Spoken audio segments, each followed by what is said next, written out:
Alors, ici, il faut être concentré, il ne faut pas dire n'importe quoi. Déjà, il y a un problème, c'est pas comme là. Si on avait eu un plus, vous voyez, si j'avais eu 3 exponentielles de x plus 3, j'aurais dit exactement la même chose que là.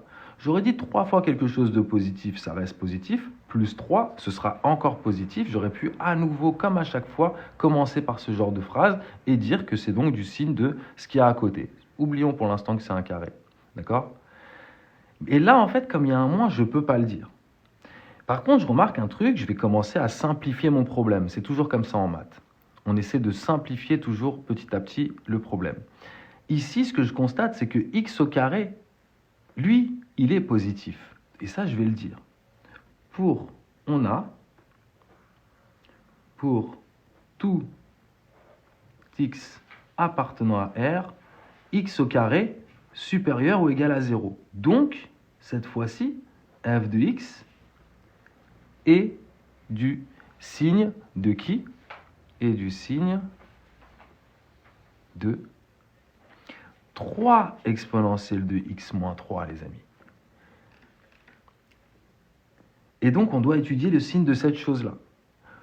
Eh bien, on peut étudier le signe de cette chose-là. On va poser la question à notre feuille. C'est comme ça qu'on fait.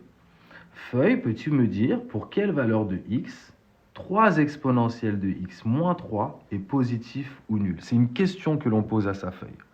Et on va aller chercher à isoler x.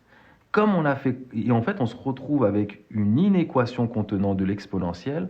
C'était exactement la fiche précédente, la fiche 4, dans laquelle on avait étudié cette compétence-là. Donc, on sait comment faire. On isole petit à petit l'exponentielle. J'arrive là. Je divise par 3 des deux côtés.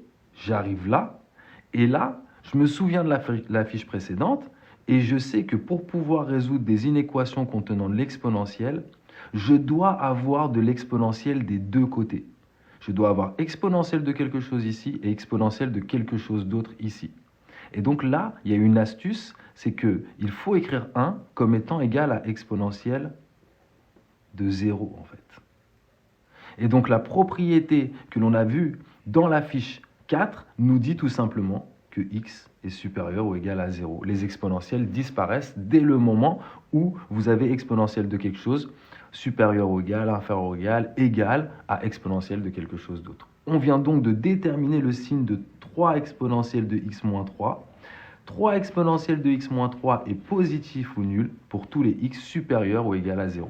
Je peux donc dresser mon tableau de signes. Regardez, hop, moins l'infini, plus l'infini. Ma fonction s'appelle encore f. J'ai manqué d'inspiration dans cette fiche. Hop, la valeur particulière, c'est 0, où 3 exponentielles de x moins 3 s'annulent. 3 exponentielle de x moins 3 est plus grand ou égal à 0, donc positif. Donc, où est-ce que je mets les plus? Pour tous les x plus grands que 0. Plus, moins. Voilà le signe de ma fonction f pour le e.